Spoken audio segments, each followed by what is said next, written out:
So we're very pleased tonight to have Katrina Murray here, who's representing Better Together. Katrina is a Labour Party activist and a member of UNISON, working in NHS Lanarkshire. We also have Kat Boyd, representing Women for Independence. Kat is a trade union activist and a founding member of the Radical Independence campaign. Also on the top table we've got Bernadette Lavelle, who's a senior steward for the West, so Bernadette will be helping me keep you all in order tonight. Okay? Right, each speaker is going to be given 15 minutes to present their case on the referendum question. Then there'll be time for questions and comments from yourselves.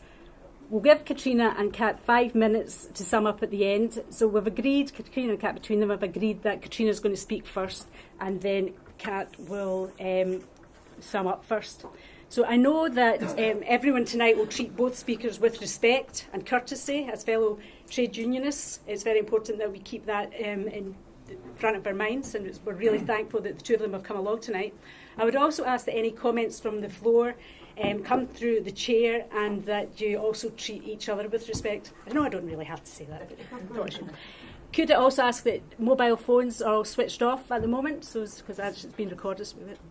Okay, so if we just get started, and Katrina will go first. I'd like to say a big thank you to the Skills Development Scotland branch for inviting us along tonight. It's really good to be part of this, and that's actually one of the really good things about the referendum campaign, is that actually we're getting a level of political engagement across Scotland and that we haven't had in a very long time. And then whatever happens on the 19th of September, the early hours of the morning of the 19th of September, we actually have to make sure that we don't lose this part of it, and whatever Scotland emerges afterwards is very much more inclusive of political views and political activism, because people have got active across the campaign of both campaigns. As Kate's introduced me, I think I need to be very, very, very clear that I'm speaking as an individual who happens to be a member of UNISON and an activist in UNISON. I'm not speaking in any capacity whatsoever with the organisation. These are my views and my views alone. But it's partly my experiences as trade unionist that have brought me to where I am. And I'm going to start off by talking very much about my journey to know, and why I believe that a vote no in the referendum, voting against independence, is actually the best option. And for somebody who came from a very, very active Labour Party background, I didn't automatically start in the no position. I was as a position. I thought, yep, we're going to have a referendum. I want to see what's on offer. I want to look at what's there. I know where I feel comfortable with, but could Scotland do it? Could it be the sort of Scotland I would be comfortable with? And I thought and I was very much the keeping of the open mind. Then I went to the Tolpuddle Martyrs Festival in deepest, darkest Dorset. Any of you ever been to Tolpuddle? Yeah. Yeah. So literally, it's this village of about 35 houses if you're lucky, Yeah. and a big field. And it was one of the places where the trade union movement was formed, as 6 agricultural workers formed a trade union to stand up for workers' rights, and therefore got deported to Australia, and the fight in the campaign to bring them back. But every year the TUC organises a festival in Tolpuddle where you debate trade union issues, international issues, citizenship issues, entertainment, and all of the other things that festivals bring about. And we started talking about what we wanted to see about the country, and how we wanted to change our country. And the slogan of the festival that year was "Solidarity works best together." And I thought, okay. And at Dorset, so there was lots of cider. So talked a bit more when we started discussing, as you do, as you do over large amounts of cider, the referendum and the Constitution, and was Scotland radically different from England, and the trade union movement from England. And I thought, actually no, we're talking about fundamental workers' rights. We're talking about issues of low pay. We're talking about 0 hour contracts. We're talking about education systems that don't alienate people. We're talking about how we get people back into work. And these are the same issues that affect our people UK wide. They affect our people globally. And there wasn't a question that we were talking about where the answer to me thought, actually, it's not about putting up a border. And being quite honest, that's where I am as a trade unionist. I fundamentally believe that together we achieve more than we ever do as individuals. As a bigger unit, we achieve more. When we're negotiating, we negotiate on behalf of our members. We work together with everybody across the organisation to ensure that you get the best deal you possibly can for everybody. We look at the different parts and being able to redistribute spending and redistribute wealth, so that the poorer parts of our country are able to benefit from the wealth that other parts have. And with a bigger pot, it's easier enough to share out. We saw that in local government, particularly when Strathclyde Regional Council got split up into the 12 different authorities, all going very different ways, and the people that lost out predominantly were the services here in Glasgow, where they got a bigger proportion of the cuts there, because of previously the council tax, even going back to the fact that the rates then were being spread across the whole of the west of Scotland. Don't get me wrong, there's lots of things that I want to see changed about our country. I want to see investment in jobs. I want to see every young person leaving school with a future. I want to see everybody everybody being able to get into a job and feeling confident in a job and supported into a job. I want those jobs to be secure jobs. I want there to be investment in public services, and not just the bits that people see often, and not recognising the role that those people that support the wider public, the rest of the public sector, actually have. But all of those are policy things.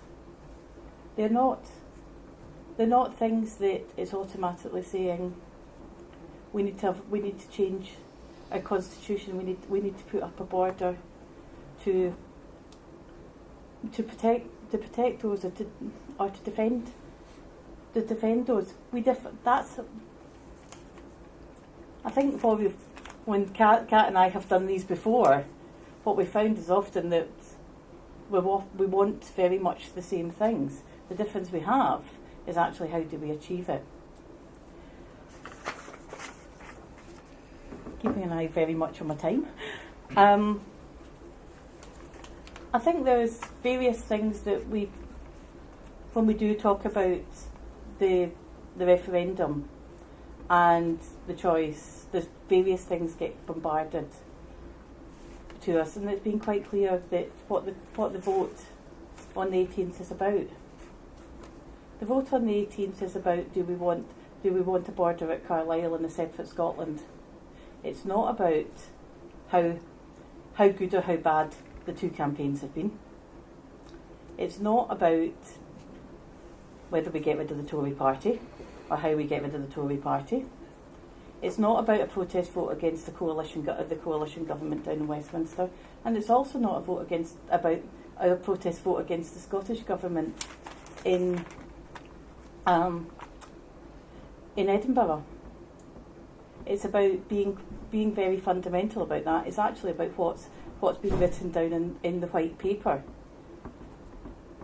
because that's what's been put forward as this is how we are going to achieve that.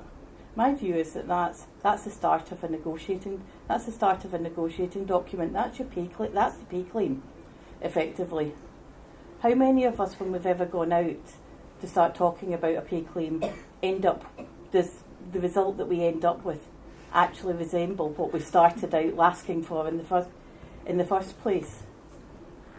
I spent many years as a local government rep talking about whether we submit a 5% or a 10% pay claim, knowing we'd be lucky to end up with the 1.5, 2%, or if in a very good year, a 3% deal that we eventually ended up with.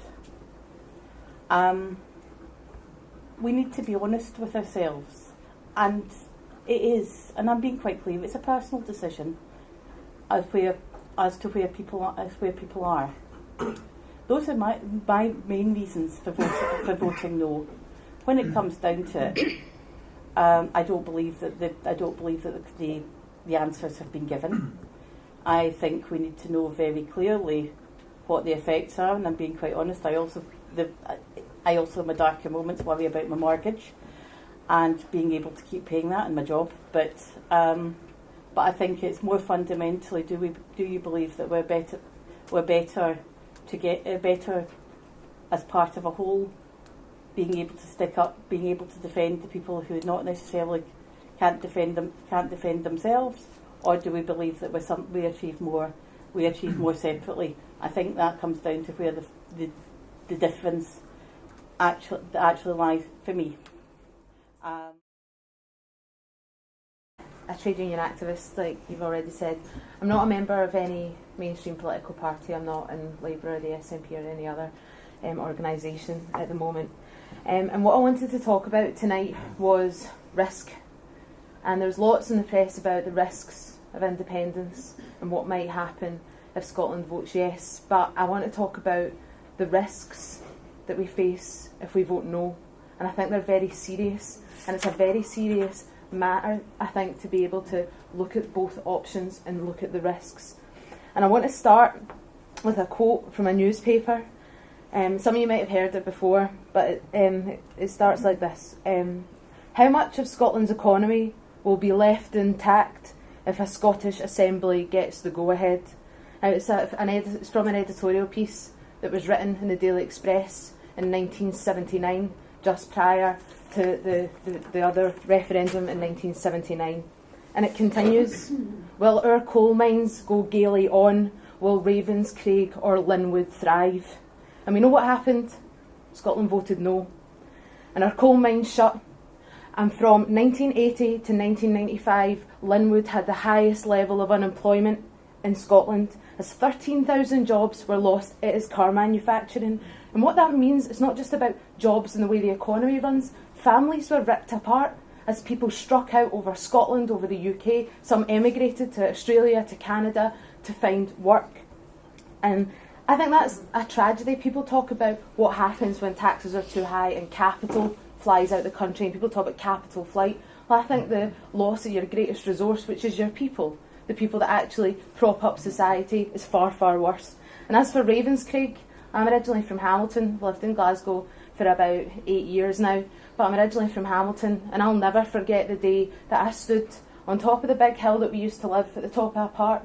My mum and my dad and all our neighbours, and people came up, drove up the hill to watch Ravenscraig being destroyed. And that for me is a symbol of Thatcher's legacy of a profitable industry being ruined in order to fund the monetarist project at the City of London.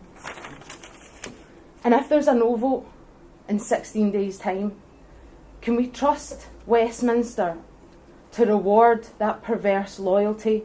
Well, they didn't in 1979, and I don't think they will this time.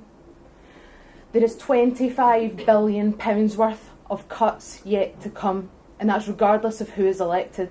That includes 10 billion from welfare. There is a cross-party consensus at Westminster, not just to keep Trident, but to continue spending money on it. And just I wanted to, on that, because this is the first time that you've had women speakers from the campaigns.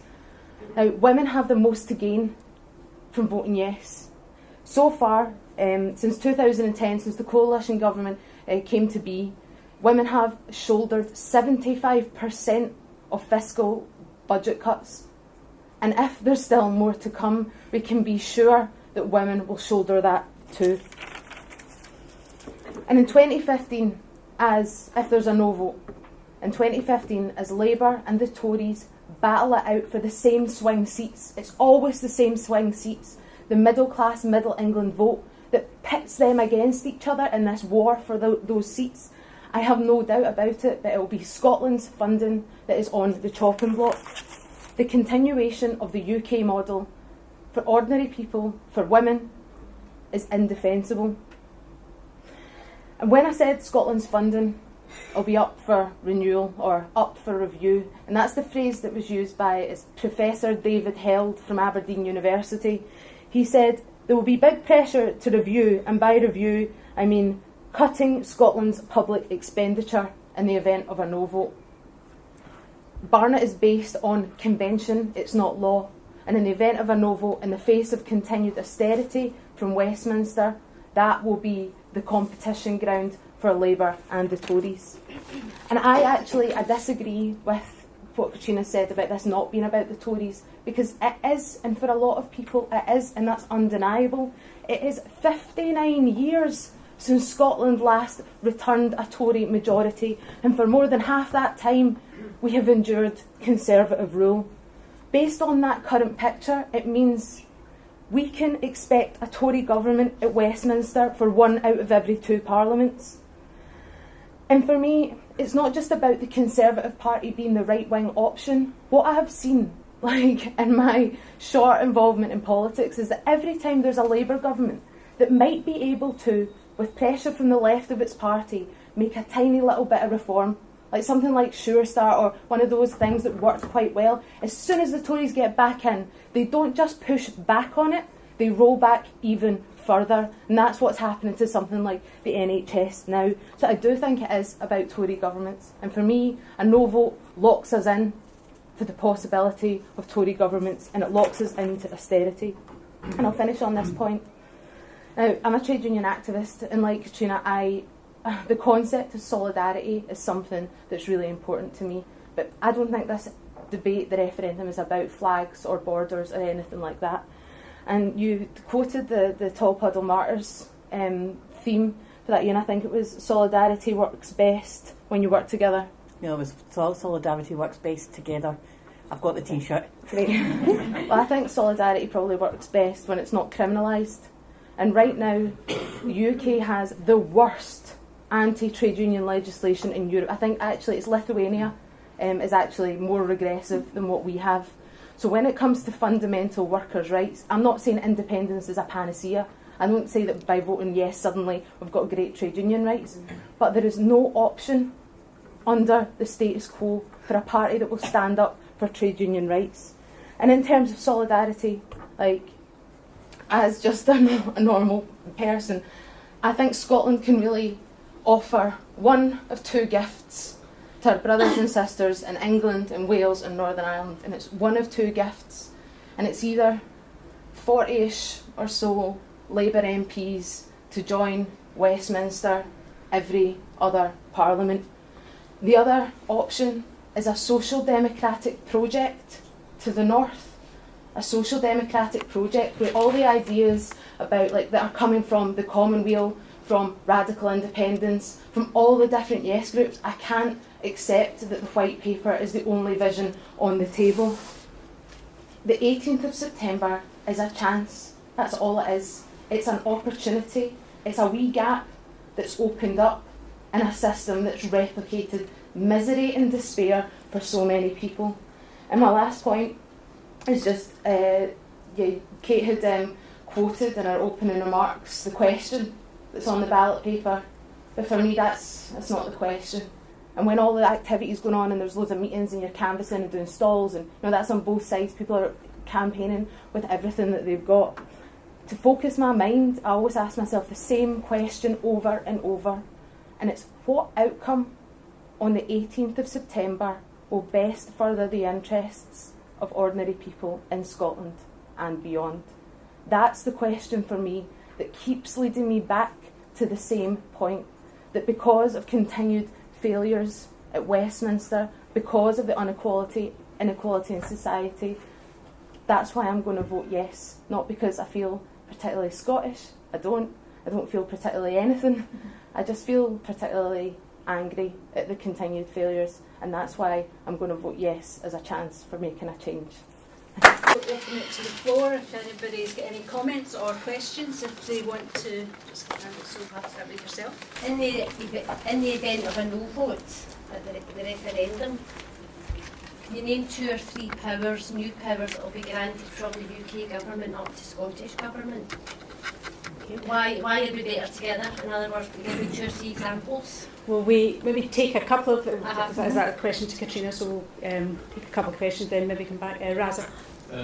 My question is slightly different than powers. Because over the years, every political party used multiculturalism as a spin and causing chaos and everything. But so far, haven't really seen anything, both parties or both sides using multiculturalism to push their agenda. But I watched the program last night. It was a wee short clip for referendum debate for yes. Just say, I don't know about the other side, because I haven't seen the other side. And if I was not living here, and that clip gives me an idea, the new Scotland will be a purely white Scotland. And what's your take on that? Okay, any other comments from the floor just now? James? Mine is kind of an observation. I think some of the economic arguments have been made in terms of frankly what we want to look forward to on the 19th. But mine is more a comment in terms of the solidarity of the trade union movement. I mean, as a trade union activist, I've seen my branch and a variety of trade unions support trade unionists and workers in Palestine, in South Africa, the Bhopal disaster. I do not accept that, frankly, if we do vote for independence, that suddenly we're turning our back on trade unions throughout the world. I mean, that to me, I think, is a bizarre thing to say. I believe that you could argue that, frankly, we are a beacon, arguably, to colleagues in England, in Wales, or frankly throughout the world. But to suggest suddenly you're turning your back on international solidarity that's been with us for hundreds of years, I just find that a kind of bizarre. I can understand there's boxing in terms of arguments to and for each side, but to suggest that as a trade unionist we would be somehow walking away from colleagues, I kind of find that an abhorrent thing to suggest that if I voted that's what I'd be doing. Okay. Robert? Okay, just another observation, just kind of there. You know, there's been scare stories on both sides, and to be honest, I've been really disappointed with the way the Scottish media has portrayed a lot of this. You know, and I think the vast majority of the Scottish media is certainly in the no side. I think the Sunday Herald is a yes paper, and the rest are all either neutral or very much the no side, and it's been really poor. That you know the sort of information they've been given and scare stories and stuff like that, and that's been upsetting me, because that worries me personally, because I remember subsequent general elections every 4 or 5 years, and the way the Scottish media, the Sun especially, and the Daily Record try to manipulate people, and the academics say, well, that doesn't really matter too much, but it bloody well does matter. Yeah. You know, it matters quite strongly, and it's been so biased against the Yes campaign. And talking about getting frights, I got a fright tonight when I watched the television, and I saw Boris Johnson on the telly tonight. That gave me a fright. You know, and coming at his back, Nigel Farage, they are frights for me for what's further down the line. I'm old enough to have lived through subsequent Labour parliaments and Conservative parliaments, and I've been a socialist all my life, and I've watched the Labour Party drift away to the right-hand side, away every single time, and right up to Tony Blair. It's been absolute, and I've despaired at this, and all I can see in the future is more of the same, absolutely more of the same. So this is a unique opportunity for us, and I know about socialism, and I know about solidarity, don't need to tell me anything about that, but this is a unique opportunity for us to actually take responsibility for ourselves and the way we are going to move forward. Okay, could we have Edwina first? I mean, Katrina spoke about her journey. My journey started in 2010 when the Tories got re-elected, and not because they get re-elected, but because of the difference of how Scotland voted to compare the fact that they didn't vote Tory and they ended up with a Tory government. And I get all this thing, we live in the UK, we live in a democratic society, but it was the Sunday after the election when I was reading The Guardian, what a paper to read, but I had heard about an article that was in it from Will Hutton, and he spoke about the Tories being in power and the fact that they used the rest of the UK as a way to finance the south of England and the south east of England. And I've got to say that did push me away towards the Yes campaign. But I work in Ayrshire as a career coach, careers advisor, and I see the poverty of the people there. I see people really struggling just to live from day to day, and I'm sure it's the same everywhere else. And I don't see that getting any better. I think, and I've listened to the debate very carefully over the last few months, and I've thought about this over the last 4 years, and it wasn't an easy decision to come to vote yes. But I think at the end of the day it's time for Scotland to grow up and time for Scotland to take the reins of its own country. In '97 when Labour got elected, they promised regional government throughout the UK and they bottled it. They gave a Scottish government in Scotland and they bottled the rest of the places, because when they gave the North East a vote for a regional government, they doctored what they were going to give them and made it unpalatable for them, and they voted no. I think it's time for Scotland to take the reins and show the rest of England the way to go. I don't think a centralised government for Westminster understands what the North East of England needs, never mind what Scotland needs. I think it's time for Scotland to take responsibility and to start plotting its own course. Is it going to be difficult? Probably. No change comes easily, but I think it's time. I think we need to bite the bullet and move on. Okay, I think it was Ross and then Derek. Just wanted to ask the candidates what their view would be. I know it's a bit of a hypothetical question. In the event of a yes vote, well, it's going to be not so hypothetical, no? But in the event of a yes vote, how do you see kind of politics realigning in Scotland in terms of, like, you know, I'm a traditional kind of fallen out recently the Labour Party, you know, but how do you see politics realigning in the event of a yes vote? Because I think the current model is not working, and my fear in a yes vote is that, you know, we become a one-party state. You know, the SNP takes a lot of kudos from winning the referendum, and the opposition at the moment in the Scottish Parliament is very poor. So how do we avoid becoming a kind of very kind of centralised country in Scotland with a one-party dominated policy? Derek. A lot of questions here. Then maybe we'll have another couple of Let me have one question anyway. I know you're going to have a hard job answering something. Can the no side not at least accept that there are going to be some benefits to independence? Because we never hear about any benefits from the no side. We're going to get rid of the House of Lords. How fantastic is that going to be? We're going to get rid of Trident. It might take a few years, but that's fantastic. We're going to get rid of all these lazy, gravy-trained Labour MPs. That's going to be fantastic as far as I'm concerned as well. There are a lot of benefits that I don't think the no side, especially the left of the no side, have accepted. One other point I'd make is about the radical independence campaign. I think the kudos, the plaudits that they should take for getting into our schemes in Glasgow and other cities in Scotland, and getting people, especially young people, back interested in politics. That has been an incredible thing for them to do, and I absolutely commend people like Kat for doing that. It's something that the Labour Party left behind years ago when they deserted people who don't vote, we don't care about you, you don't vote anymore, and these young people have done a fantastic job in terms of doing that as far as I'm concerned. do is give Katrina and Kat another chance to come in, then it'll be Eddie. Okay. Okay, right. First of all, we'll start with the powers of the Parliament. Did you know that there's new powers coming to Parliament in 2016? Anyway, there will be an expectation for Scotland to be raising its own income tax in 2016. Yep, it's not as much as certainly I would like to see, but there are more powers already coming. The fact that the income tax, and that partially says we should be raising an aspect of our own taxation, because that's what grown-up parliaments do. We've had the power to be raising. We've had the power to raise. We voted on a power to raise or reduce up to 3 pence in the pound in 1997.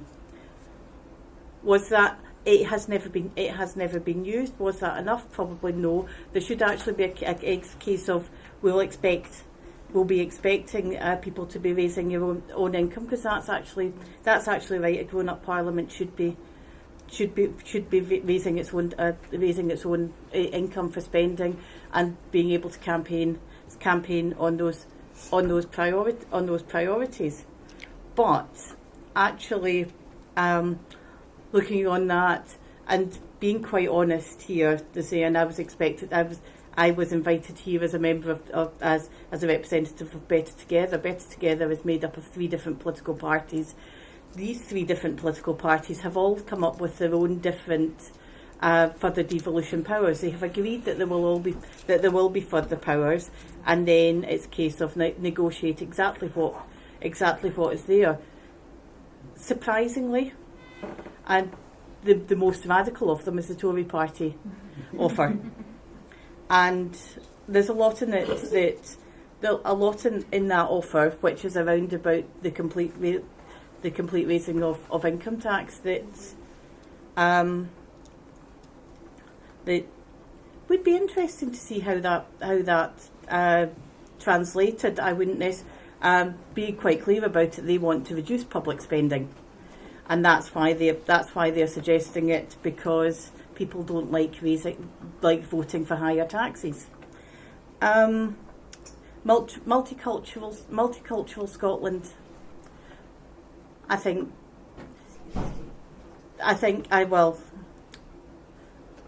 both campaigns would openly welcome the multicultural Scotland, that people from all parts of the world are able to live here, work here, settle here. It's one of the things that I do support about the white paper. What I am worried about, though, is certainly the response I've had on the doorstep that it's all about keeping Scottish people and the definition of what Scotland is. That worries me very, very, very much, and it's certainly not be a view that I would be clear about. The solidarity aspect of it, at the moment we join in industrial in trade disputes across the 4 countries that make up the UK. We are part of one in some aspects of it. We're part of one bargaining agenda. Other aspects of it we're not.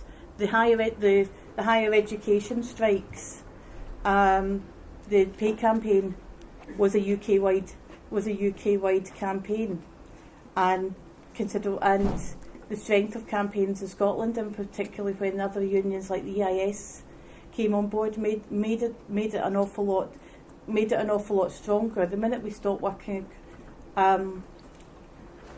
we look at the solidarity aspect of trade unions.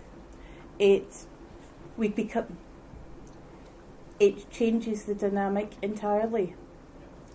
I've been involved in trade union delegations. I was in Colombia this time last year with UNISON's Northern Region as part of my branch. And what we looked at was how do we make sure that we support marginalised workplaces, people with human rights problems. How do you deal with the fact that you've got an armed policeman walking in the middle of the city square when you're trying to have a rally or you're trying to have a demonstration? That bit we need to do, and we have to keep up the pressure on across the world, and that's a lot of what we have to do is being able to campaign, raise awareness. When you organise across borders, it makes things an awful lot more difficult.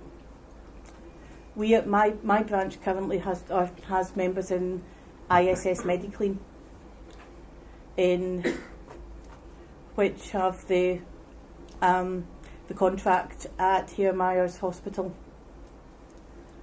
At one point, we were invited to the European Works Council, because of course it's a European-wide organisation.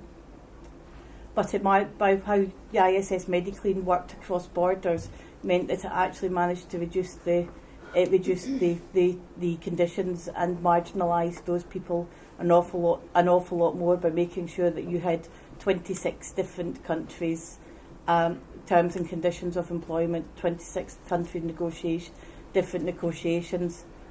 The likes of ISS Mediclean sticking to one four-nation agreement, which they currently have for the UK post-independence, won't happen.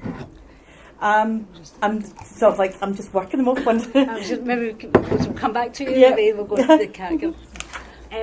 Just on the point of solidarity, I totally agree with what you're saying about, your solidarity isn't defined by borders. I mean, my feelings don't change for a worker whether they're a worker in Belfast or in Dublin, which I think is we both know people, I know people from both of those cities.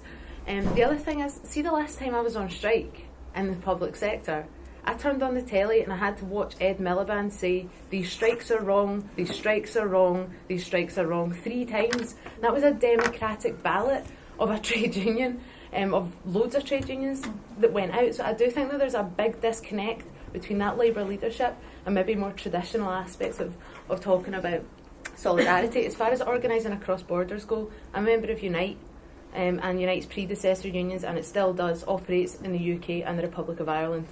You know what I mean? And we all get on and we're all able to go out and organise as trade unionists.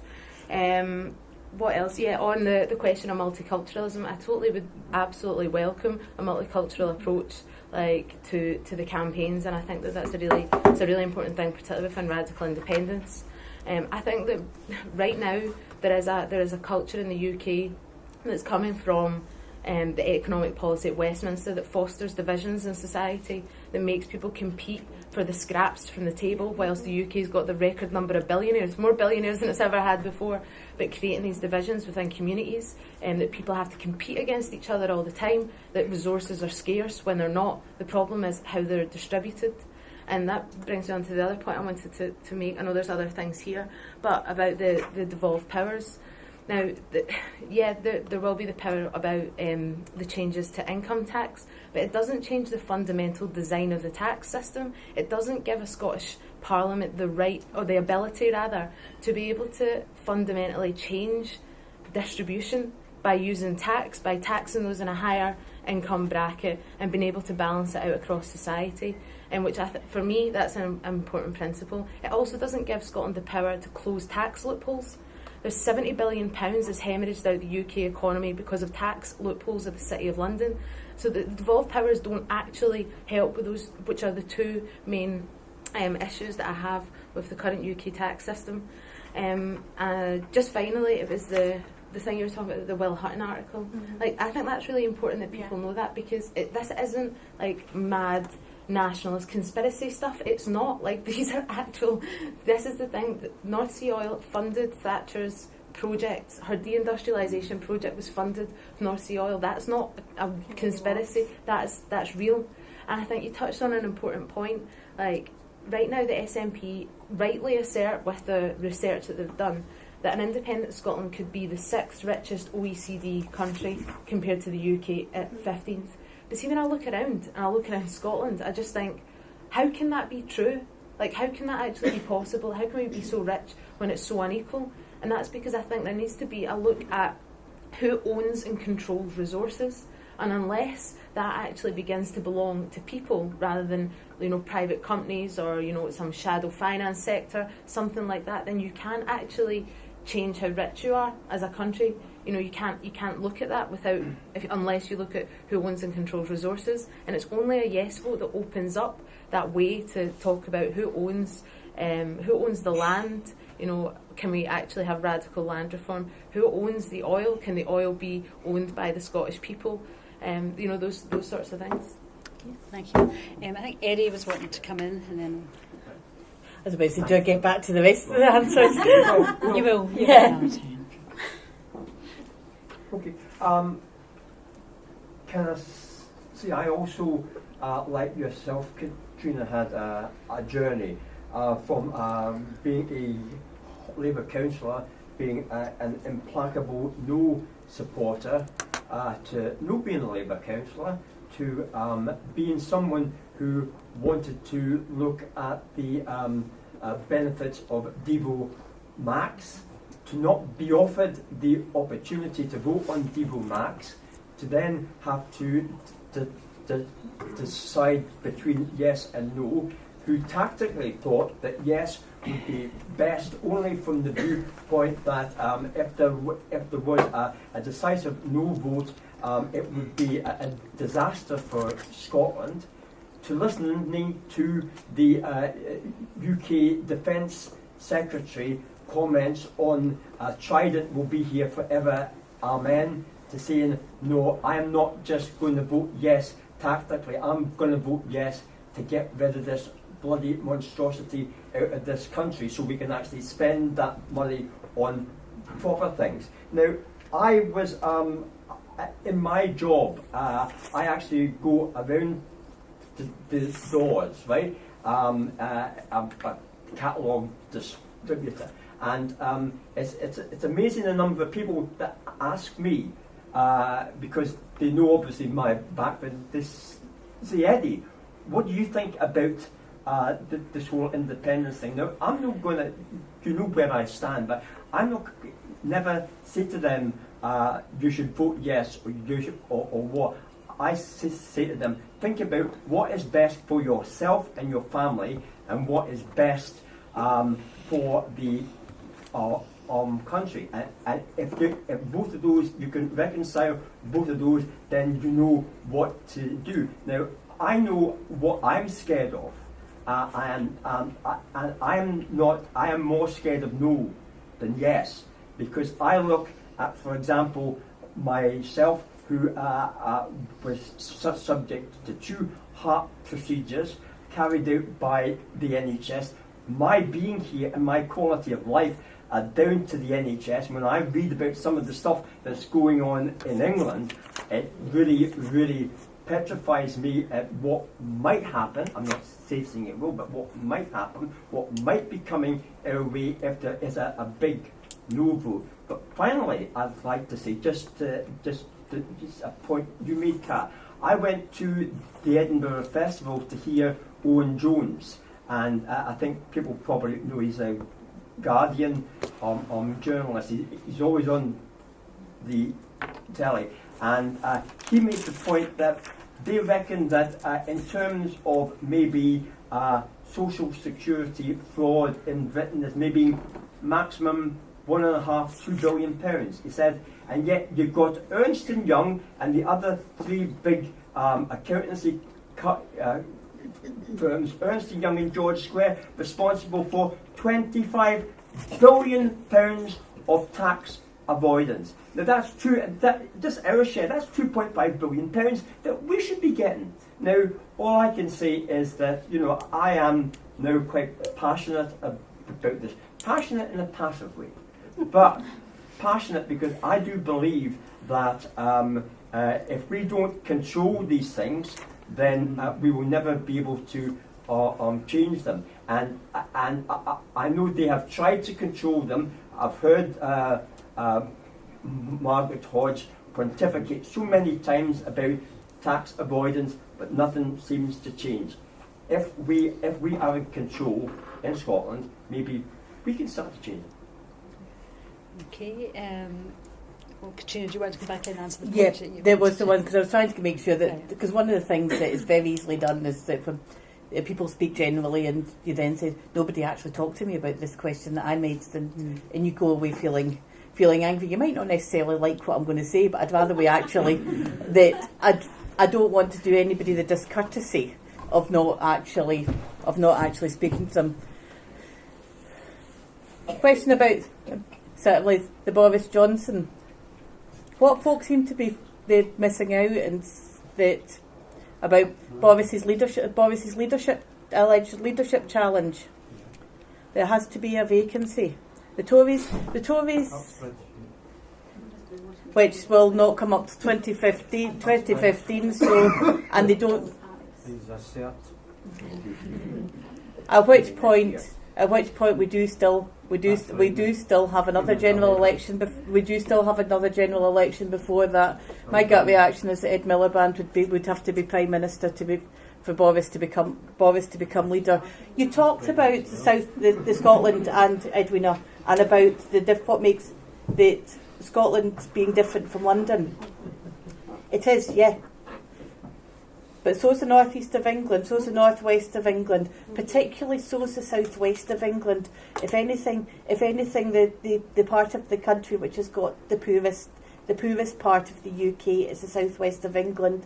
It is bordering on other parts of certainly Eastern Europe in levels of domestic income. The northeast voted no in the referendum, but it wasn't just Scotland. Wales voted yes, very, very narrowly, and have also had more powers since then, which, to be fair, which for the record were actually granted. The basis for the referendum were granted to them by a Conservative government, Conservative coalition government. Northern Ireland had the power sharing executive, and from there. London also got its own assembly, and it was right for London to get its own assembly. Whether the other parts of the country weren't actually ready for the debate at that point, but those debates have started up again. And part of this debate has meant that the cities, and particularly the cities in the north of England, are starting looking at how they work together, how they look at developing much more regional government. They started off looking at regional economic boards because that was the first way to be able to start a journey with people who weren't at that stage. People are now talking about English regional government again for the first time in a decade, and that's a good thing. It's not our place to shape their debate in the same way as it wasn't. It's not their place to shape ours. But being able to pick that up from there. What was Scotland? The questions around about Scotland, what will be?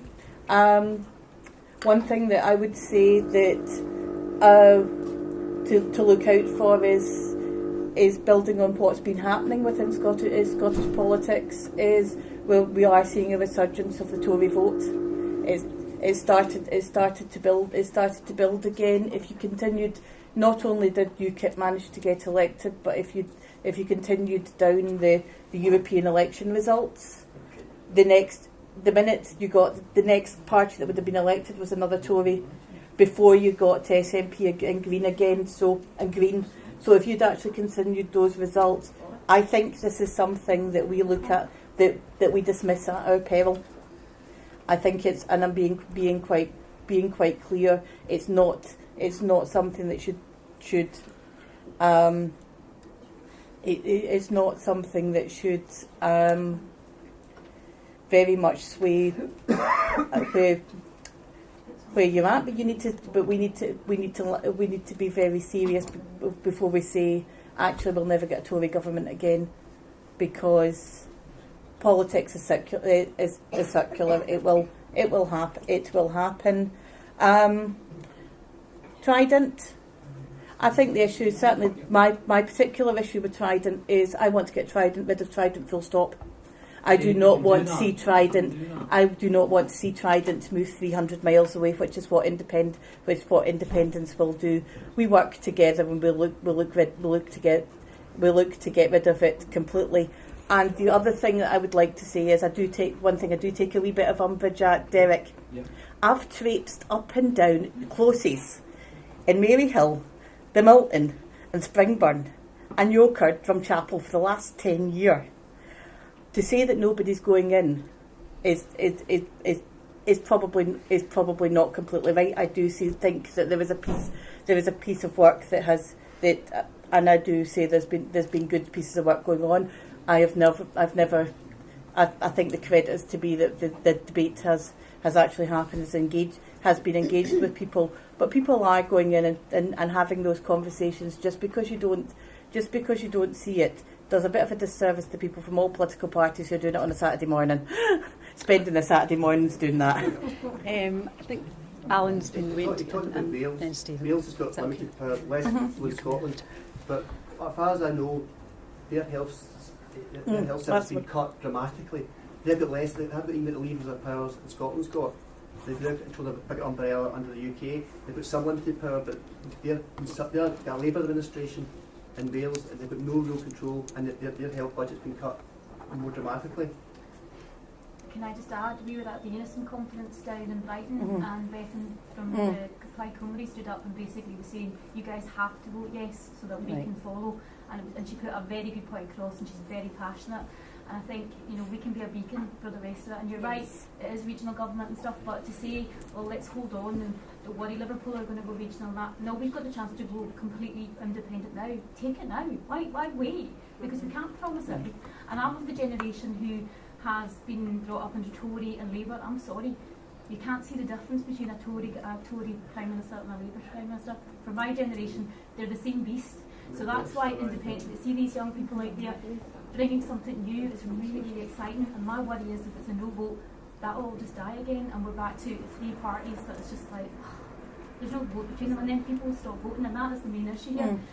They're not getting a mandate, and that'll continue, so why don't we just swipe forward and start again? Okay, Stephen was wanting to come in. Listening to this, especially to the Rogue side, you would think that Scotland was a mere region of England. They're talking about granting powers. I actually find that quite insulting. If you look at the Treaty of Union, which is often referred to as a voluntary union, that's an absolute myth. The fact of the matter is that only 1% of people at that time had the right to vote. Okay? And as Robert Burns says, bought and sold for English gold, what a parcel of road for a nation. And Scotland was put in a degraded state. The masses, or the lobbies they were called, in Edinburgh and Glasgow, rioted and protested that. And in the 18th century, at one stage, Scotland was actually called North Britain. And after Culloden and the defeat of the Highland clan system in Gaeldom, then we had the kilt band, we had the language band. And Simon Jenkins, who's a journalist in the Guardian, had a very interesting comment on the Andrew Neil programme last week. And he spoke about the internal colonialism. When you look at the British Empire, it started out with England colonising the Celtic fringe, right, taking the language, everything, and treating the people, as he said, as second-class citizens. And then you had the empire move outwards. And I don't believe that the British state can be reformed. I think that's been proven after 80 years of the Labour Party or whatever. I believe that the British state has to be deconstructed in the way that it was initially constructed. And listening to those speakers, all you get is gloom and doom, relentless negativity. But as the good book says, I'm not one to often quote it,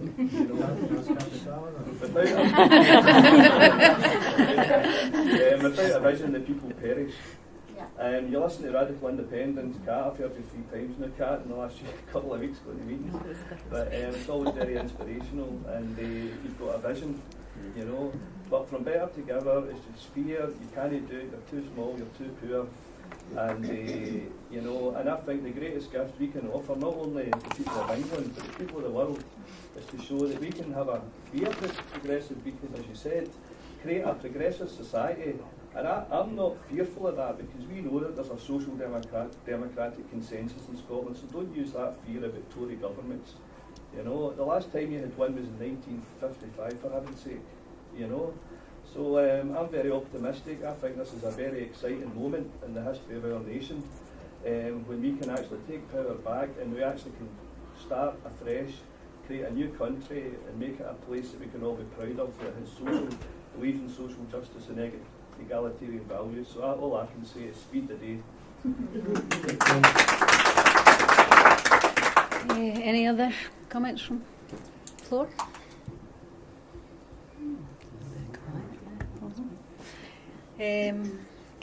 Cap, you want to go back in there? Yeah, there was a couple of things, and I realised that I missed a couple of things as well from the last round of questions. Sorry, I was scribbling loads of notes. On the question of Trident, I mean, that is a fundamental. Trident must go. It must be decommissioned. And see if they try and move it to anywhere else on the British Isles. I'll be, and I'm sure there's other people in this room, we'll be the first people organising the buses down there to say, well, you're not putting it here either. I think that is a fundamental point, is that imagine having the British government on the back foot on that one, that people power can actually say, no, we don't want nuclear weapons anywhere on these islands. I think that would be really powerful. But the only way to get to that situation is to vote yes in the first place. I also know, you were talking about like how there are parts of England that are poor as well, and that's the point, that there are regions of England that are poor, that their wealth as well gets sucked into the City of London. That's the point. Yes offers a political challenge to what is at Westminster, and yes can offer a vision. Like, I did a meeting probably nearly months and months and months ago with the General Secretary of a trade union, right? This person will remain nameless, but a General Secretary in a very powerful position.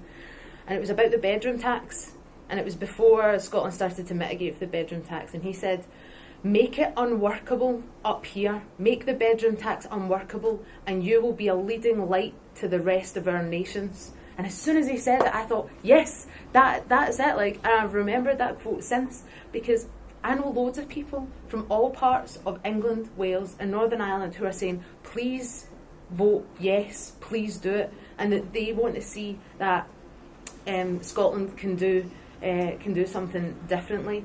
There was something else as well. But yeah, and I know loads of, this is coming from mostly trade unionist pals in England that are looking at Better Together, and they are astounded that that's happening. And I'm talking like people who are left of Labour as well, because Better Together is the new parcel of rogues. It's a combination of the Labour Party that led us into the illegal war in Iraq, the Tories that hate trade unionists, and the Liberal Democrats who, for people, my friends voted for them because they stood up for student rights and free tuition. And as soon as they got their arses in the seats, as soon as they got their bottoms in the seats, they sold their principles down the river. So that is the challenge that Yes makes to that grouping, and I think that is a really, really powerful thing. And on the last point, it was about the media and about getting a fright when Boris comes on the telly.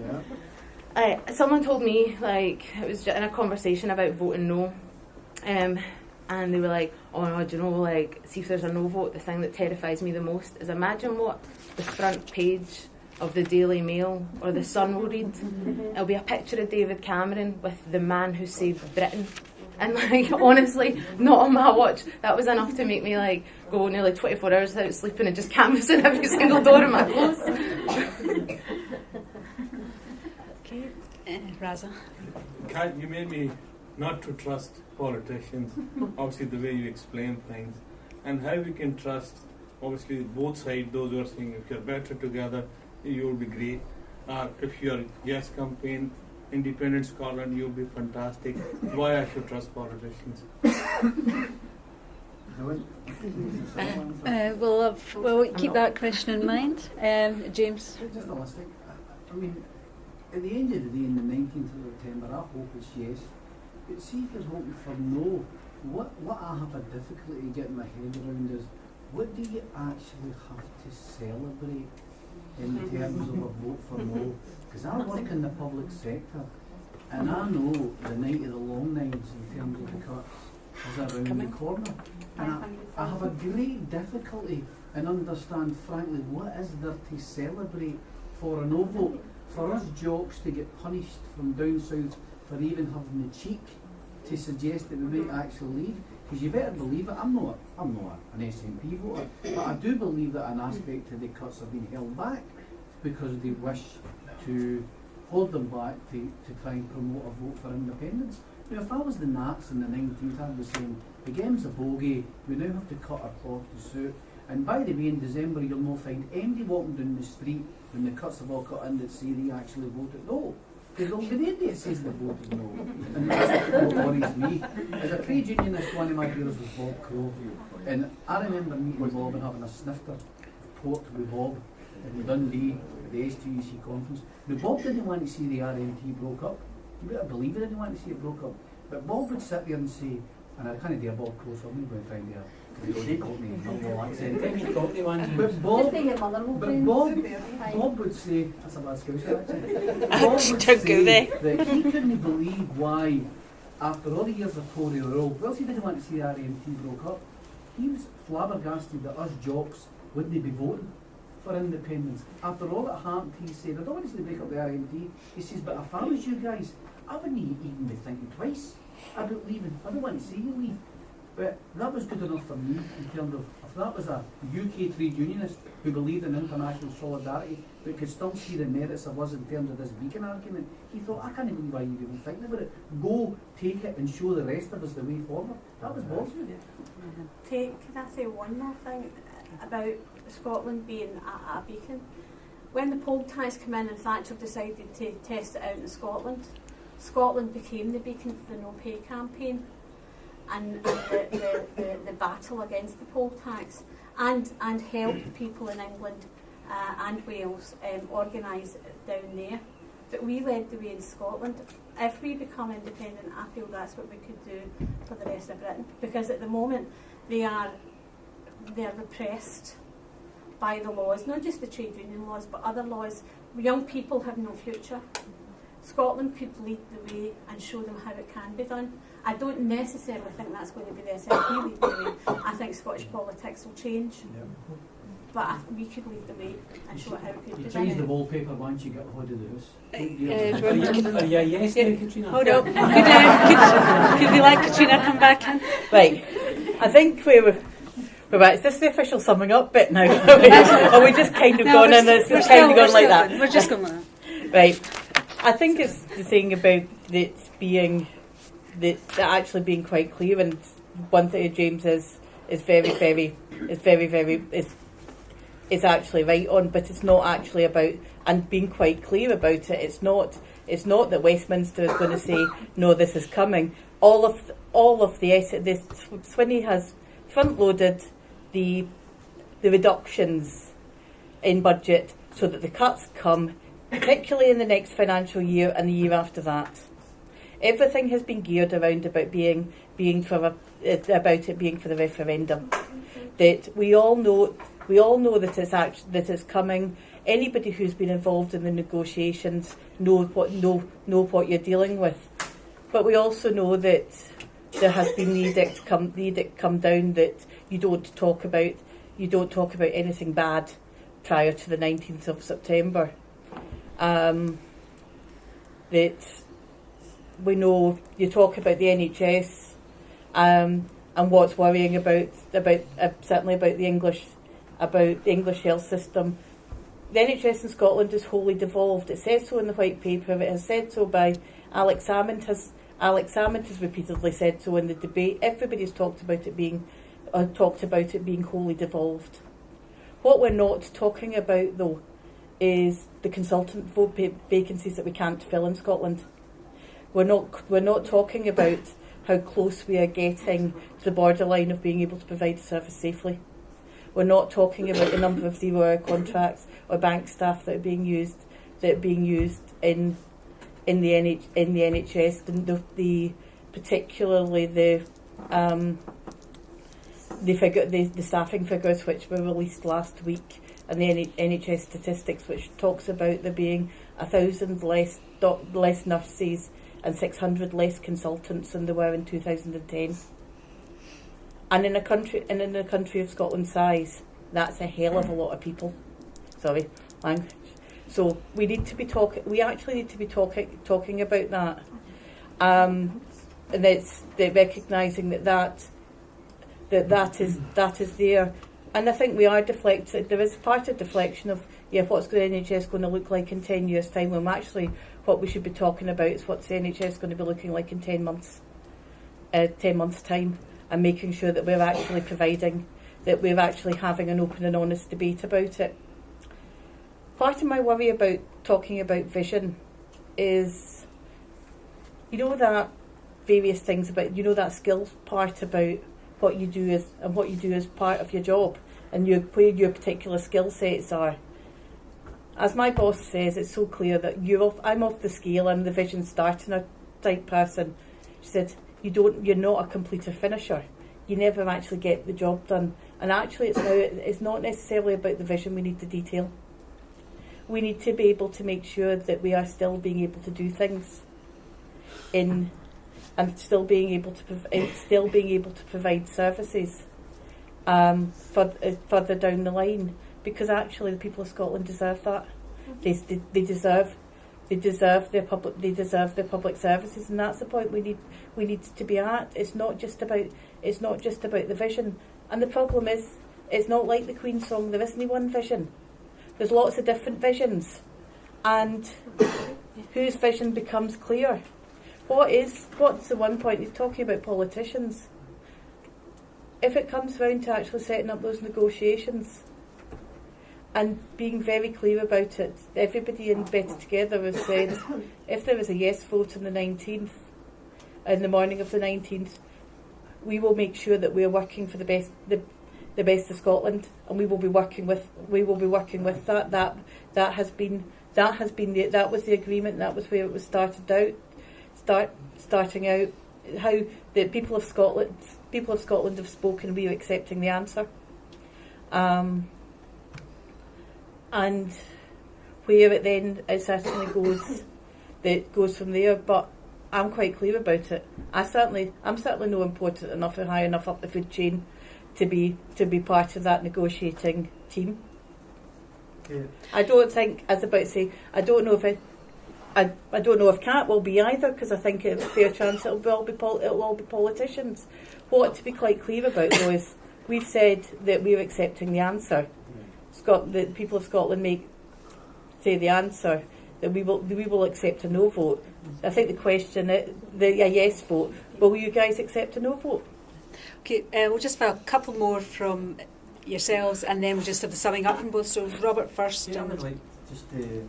I take umbrage with people when they say to me that for every argument they put forward the negativity side, in the Better Together campaign, that there's always a counter argument to that. And I do take umbrage when people try to tell me that we don't have the skills or the experience to deal with any of the problems that we're going to have post the 18th of September.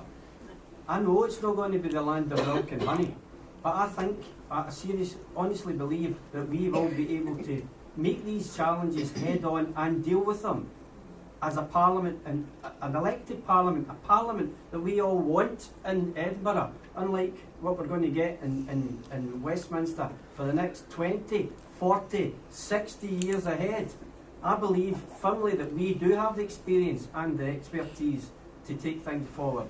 And we do have, for whatever reason, there seems to be a stronger social and economic vision of reality in this country. And I think that's how we'll take this forward. I know there's going to be issues, there's going to be problems, there's going to be all sorts of things that are going to come into play. But I think there's going to be a major realignment of the politics in Scotland. Yes. I think that's going to be crucial. Right, thank you.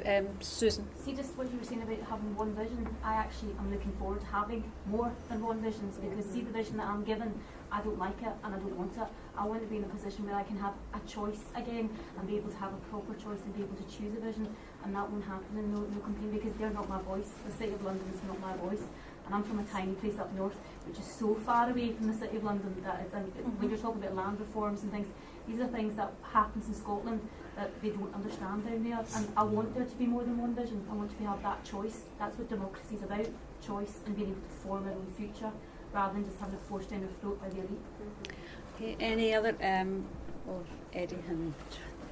I think what I'm getting from people on the doorstep is that they are reluctantly coming to the view that they have lost faith in Labour's ability to represent people in housing schemes, etc., which really surprised me because I didn't actually see that one coming at all. And in fact, we have a street just in where I live, which is almost becoming a yes conclave Soviet, which is quite unusual. But I mean, because you just can't see anything other than yes posters wherever you look. Now, and it's funny, but when I was listening to what you said, Katrina, about the bedroom tax, and I actually said something which. What did you say? I didn't say anything about bedroom tax. Sorry. And apologies. And I actually said to Edwina, because we all understand that the funding,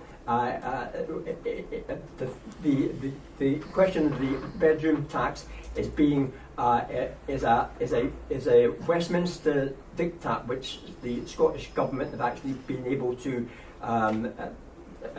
obviate to some extent. And I actually said that I couldn't believe what I said. But I said, if it wasn't John Swinney there, if it was Tom McCabe, we'd probably have bedroom tax. Absolutely. Because I remember as a councillor the kind of stuff that we had to deal with regarding Tom McCabe, and that is the problem. People are moving their focus away from Labour being able to represent them, and as part of that focus, they are saying, well, in order to do that, we actually have to change our whole relationship in terms of the UK. And I think it's regrettable, maybe, but it's a fact. Okay, thanks. So I think what we'll do now, we've just got 5 minutes each to sum up. So I think it was good. Kat was going to go first, and then Katrina, you can. Yeah. I'll try and pick up on some of the points that have been made. I'm not a politician, and I can't say everything's going to be great. I can't sit here and make incredible promises based on any type of political paper, but that's not because I'm in some way incompetent. It's because I genuinely believe that it's your own agency as part of a collective movement that actually transforms society. Because if we look back at the history of the Labour Party, when it was left wing, when it represented working class people, was when it was attached to the Labour movement itself. And that's what actually transformed society, not a type of politics where you go to a ballot box and think, it's not that. That's not what's actually going to change things. And there has to be, I think, a recognition of that. I can't promise that it's going to be easy. I don't think it will be. I don't think yes is, going to be like the land of milk and honey. Of course it's not. There's going to be struggle involved. And regardless of what happens on the 18th of September, that's where my place will be. That's what the Radical Independence campaign will be doing. And I do think that there has been, even now, regardless of what happens, which obviously I think is going to be yes, of course. But regardless of what happens, the face of Scottish politics has changed forever. It has absolutely changed. The people who have been changed by this process, that have been transformed by talking about independence, the people that we've met when we've been out campaigning with Radical Independence, people that we've canvassed, they've had their eyes opened up and come into the movement and created that buzz around independence. That it's not about Scotland, it's not about a saltire, it's not about the SNP. This is about fundamentally changing people's lives for the better. And I think you can't stuff that back in the box. You can't put it back in the bottle. And all those people after the independence referendum will be there trying to shape society. I might not get an invite to Team Scotland. I doubt that I will. But I've been involved in a movement that has fought for every single thing, and it has tried to win, and that's what we're going to have to do again. I don't think getting an invite to be in Team Scotland is what's going to change society. It's going to be us doing it ourselves. And I know that when I go into the ballot box, it doesn't have, the socialist vision of yes, or, Cat Boyd's Radical Independence vision. It's just got yes and no. And one of those options preserves 3 centuries of a union that brought us to this point, with all of the inequalities that we see around us, with queues for food banks, with benefit sanctions, all of those things, at that point, that's preserved in one of those options. And the other option opens up so many possibilities. It opens up loads of different things that we can try and do for our society, and that's why I'm going to be voting yes on the 18th. Thank you.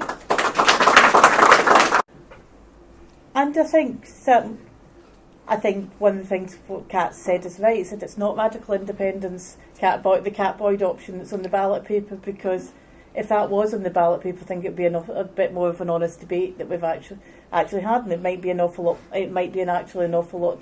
lot more appealing.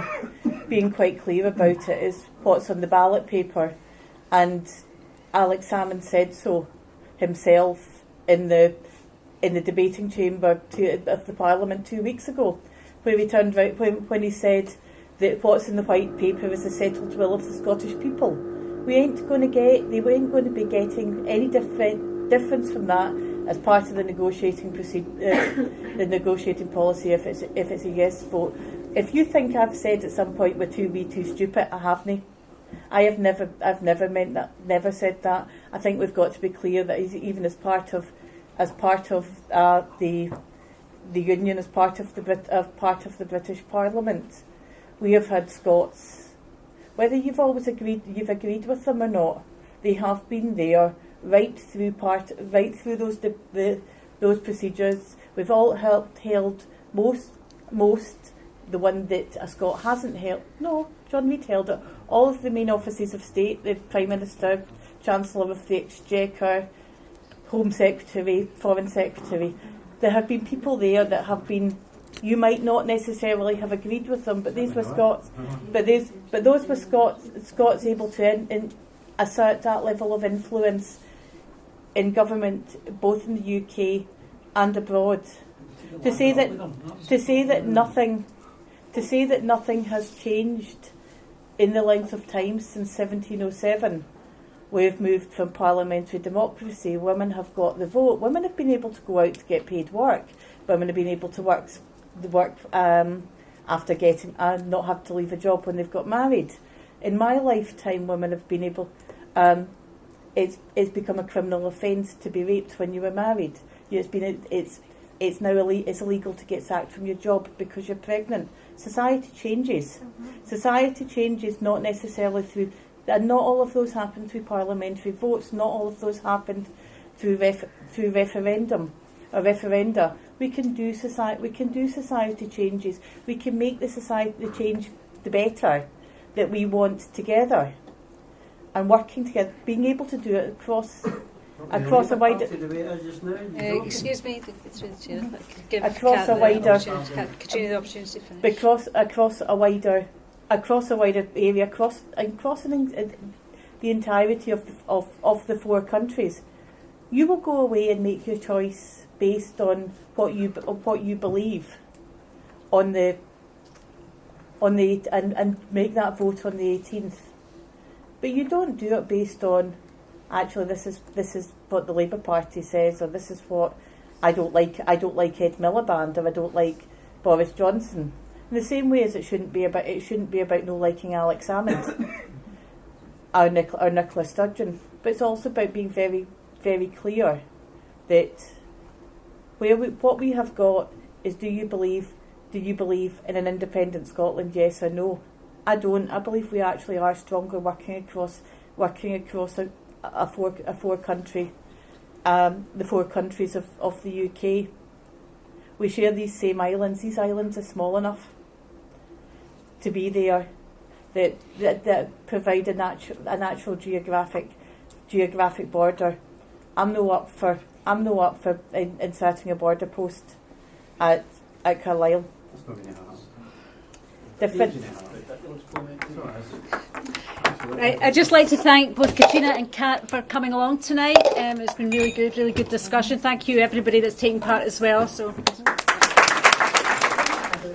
Yeah, I thought it went really well. I had always find these kind of events quite difficult. But I think the fact that it's a trade union event, there was definitely a majority opinion that I think like swayed towards yes. I mean, there was people in the room that are very convinced already. The main thing for people who are voting yes now is to be able to go out and convince the undecideds in the lead up to the actual day. I think it was a very interesting debate. What we've very similar to what we found in other debates. It's people who are very, very interested in it are the ones that are very much turning up to sessions. But people are genuinely interested in having the debate. I think it's important to make sure that what happens post referendum is that people stay involved and people do get involved more politically, and particularly into wider aspects of the union as well. And other parts of activism we want, which has been particularly good.